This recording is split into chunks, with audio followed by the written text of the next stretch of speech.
दान देने के लिए धन नहीं है, कोई बात नहीं। हवन यज्ञ करने के लिए धन नहीं है, कोई बात नहीं। भंडारा करने के लिए धन नहीं है, कोई बात नहीं। किसी भूखे को खाना खिलाने के लिए धन नहीं है, कोई बात नहीं। लेकिन जो मैं आपको बता रहा हूं, यदि आपने ये कर लिया तो ईश्वर आपसे प्रसन्न हो जाएंगे। वो क्या है, ये जानने के लिए पहले ये प्रसंग सुनिए। हरे कृष्ण दोस्तों, मैं हूं अनुज शर्मा। एक बार एक गरीब महिला थी, बस में चढ़ी। जैसे ही बस में चढ़ी उसे सीट मिल गई। वो जाकर के सीट पर बैठ गई। फटी हुई साड़ी पहने हुई थी, बिखरे हुए बाल थे, शरीर से कमजोर थी। आराम से जाकर के सीट पर बैठ गई। थोड़ी ही देर बाद अगले स्टॉप पर एक वृद्ध महिला बस में चढ़ी। जब वृद्ध महिला बस में चढ़ी, उसकी सीट के पास आई तो एक गरीब महिला खड़ी हो गई और इसने कहा कि माता जी आप बैठिए। उसे बिठा दिया और खुद खड़ी रही। उसके बाद वो वृद्ध महिला थोड़ी देर बाद बस से उतर गई तो ये अपनी सीट पर वापस बैठ गई। जब ये सीट पर वापस बैठ गई तो थोड़ी ही देर बाद एक छोटी बच्ची इसके बाजू में आके खड़ी हो गई। छोटी बच्ची को खड़ा देख करके इसने कहा कि बेटा तुम यहां बैठ जाओ, और ये महिला फिर खड़ी हो गई। इसने छोटी बच्ची को वहां बिठा दिया। थोड़ी देर बाद छोटी बच्ची का भी स्टॉप आया। छोटी बच्ची भी उतर गई और ये अपनी सीट पर वापस बैठ गई। अब थोड़ा सफर और कटा। उसके बाद एक प्रेग्नेंट महिला आई। प्रेग्नेंट महिला आकर के इसके पास खड़ी हो गई तो उसे देख करके ये फिर खड़ी हो गई और इसने कहा कि आप यहां बैठ जाइए। उसके बाद वो प्रेग्नेंट महिला इसकी सीट पर बैठ गई। थोड़ी देर बाद उसका स्टॉप आया। जब वो उतर गई तो ये महिला फिर से अपनी सीट पर बैठ गई। सफर में बढ़ते हुए जा रही थी आगे, लगातार अपने ध्यान में थी। इतने में एक स्टॉप आया। वहां से भी एक महिला चढ़ी। वो महिला चढ़ी तो बस में कहीं सीट नहीं थी। वो महिला ठीक ठाक थी, नॉर्मल थी। ना वो प्रेग्नेंट थी, ना वृद्ध थी, ना वो बच्ची थी। फिर भी ये महिला अपनी सीट छोड़ करके खड़ी हो गई और उसे कहा कि बहन जी आप बैठ जाइए, और उसे बिठा दिया और खुद खड़ी हो गई।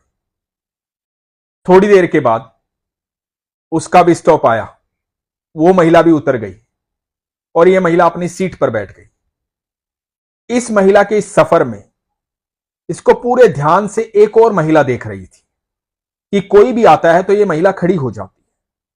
पहले वृद्ध महिला आई, फिर बच्ची आई, फिर एक प्रेग्नेंट औरत आई। यहां तक तो ठीक था। इस महिला ने देखा कि एक नॉर्मल औरत आई, उसके आने पर भी ये खड़ी हो गई और उसे बिठा दिया। यह बात समझ में नहीं आई। आगे बस का आखिरी स्टॉप था। जब आखिरी स्टॉप पर वो महिला उतरी और फिर ये जो पीछे वाली महिला थी, ये एक अध्यापिका थी, ये भी अपने आखिरी स्टॉप पे उतरी। जब दोनों महिलाएं उतरी तो अध्यापिका ने उस महिला से पूछा कि मैं आपसे एक बात जानना चाहती हूं। वो गरीब महिला बोली कि हां मैडम बोलिए, मैं क्या मदद कर सकती हूं। बड़े स्नेह से इसने बोला था। अध्यापिका उसकी आवाज सुनकर द्रवित हो गई। अध्यापिका ने कहा कि मैं बस आपसे यह जानना चाहती हूं कि पहले एक वृद्ध महिला आई, तब आप उठ गई अपनी सीट दे दी। फिर एक बच्ची आई, तब आप उठ गई अपनी सीट दे दी। फिर एक प्रेग्नेंट लेडी आई, तब आप उठ गई अपनी सीट दे दी। यहां तक तो सब ठीक था। लेकिन बाद में एक नॉर्मल महिला आई, आपने उसके आने के बाद भी सीट छोड़ दी। आपने भी टिकट ली थी, आपका भी अधिकार है सीट पर। आपको भी अपना सफर बैठ करके तय करने का अधिकार है। तो आप बार बार सीट क्यों छोड़ रहे थे? सबको बैठने के लिए क्यों कह रहे थे? आप गरीब हैं इसका मतलब यह नहीं है कि आपको सीट पर बैठने का अधिकार नहीं है। आप किसी को भी देख करके खड़े हो जाएंगे। आप क्यों खड़े हो रहे थे? किसी की मजबूरी है तो बात अलग है, लेकिन आप क्यों खड़े हो रहे थे? यह प्रश्न मेरे दिमाग में खलबली मचाए हुए था, इसलिए मैं आपसे जानना चाहती हूं। यह गरीब महिला मुस्कुराई। इसने कहा, मैडम देखिए, मैं दूसरों के घर जाती हूं, बर्तन साफ करती हूं, उनका खाना बनाती हूं, झाड़ू पोछा करती हूं, यही काम है मेरा। मेरे पास कोई ज्यादा धन नहीं है कि मैं किसी को दान कर सकूं, किसी को भोजन खिला सकूं, कोई भंडारा कर सकूं, कोई पूजा पाठ की व्यवस्था कर सकूं, कोई हवन यज्ञ कर सकूं। मेरे पास सिर्फ मेरा कर्म है। तो मैं कोशिश करती हूं कि ज्यादा से ज्यादा अच्छे कर्म करूं। ये अच्छे कर्म मेरा ईश्वर के खाते में बैंक बैलेंस बढ़ा रहे हैं। ये अच्छे कर्म मेरे जीवन को सुचारू रूप से चला रहे हैं। मेरा बच्चा पढ़ाई करता है, विद्यालय में जाता है। मेरी बिटिया भी पढ़ाई करती है, विद्यालय में जाती है। मेरा पति भी काम करके घर पर आता है, ना शराब पीता है, ना झगड़ा करता है, ना कलह मचाता है। हमारे 2 बच्चे और हम दोनों पति पत्नी सुख से रहते हैं, आराम से रहते हैं। जितना ईश्वर ने दिया है उसमें सुखी रहते हैं, खुश रहते हैं। लेकिन मैं आसपास के माहौल को जब देखती हूं तो मुझे लगता है कि लोग कितने दुखी हैं, सब कुछ होते हुए दुखी हैं। मेरे पास वो दुख नहीं आता है। वो दुख इसलिए नहीं आता है कि मेरे अच्छे कर्मों का बैंक बैलेंस बढ़ता जा रहा है। तो मैं निरंतर अपने अच्छे कर्म करती हूं। मैं बाकी सेवा नहीं कर सकती, लेकिन अपना कर्म तो कर सकती हूं। तो मैं अपना कर्म दान करती हूं। इस कर्म दान से मेरा जीवन सुख में बीत रहा है और मुझे पता है कि हमेशा सुखी रहूंगी, खुश रहूंगी, प्रसन्न रहूंगी। इसलिए मैं सबको सीट दे रही थी। ये सुनकर अध्यापिका की आंखों में अश्रु आ गए।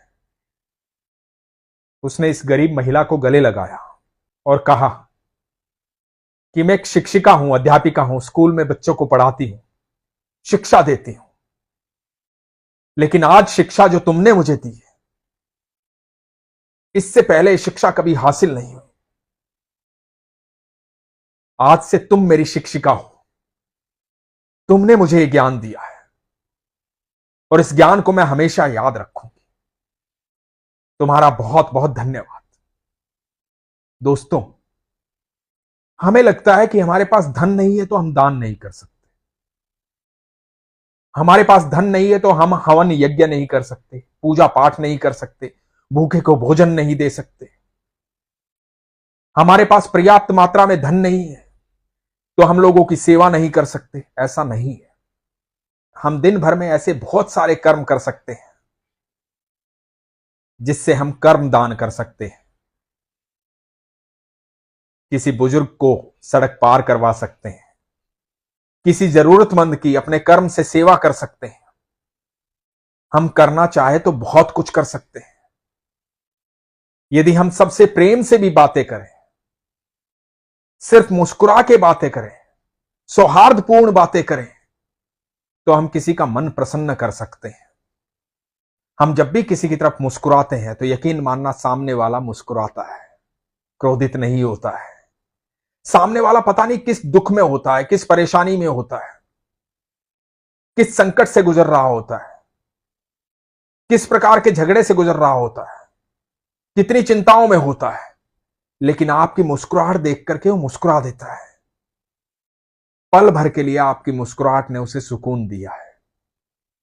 और इसमें धन नहीं लगता, सिर्फ मन लगता है, आपका कर्म लगता है। तो अपने मन को, अपने कर्म को ऐसा बनाइए कि दूसरों को खुशी दे पाए, कर्म का दान कर पाए।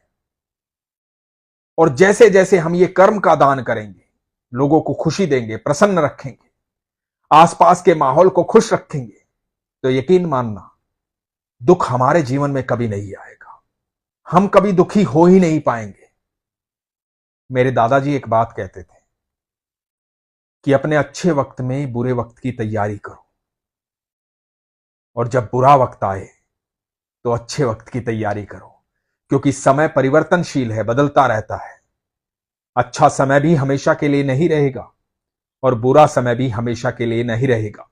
जब आपका अच्छा वक्त चल रहा हो तो लोगों की इतनी मदद करो, इतनी मदद करो कि वो आपका कभी बुरा वक्त आने ही ना दे। और जब बुरा वक्त चल रहा हो तो चिढ़ने की आवश्यकता नहीं है, परेशान होने की आवश्यकता नहीं है, दुखी होने की आवश्यकता नहीं है, झगड़ा करने की आवश्यकता नहीं है, डरने की आवश्यकता नहीं है, घबराने की आवश्यकता नहीं है। आवश्यकता है ईश्वर पर विश्वास रखने की, ईश्वर की शरण में जाने की। अपनी बातें उनसे कहने की, अपने कर्म अच्छे करने की।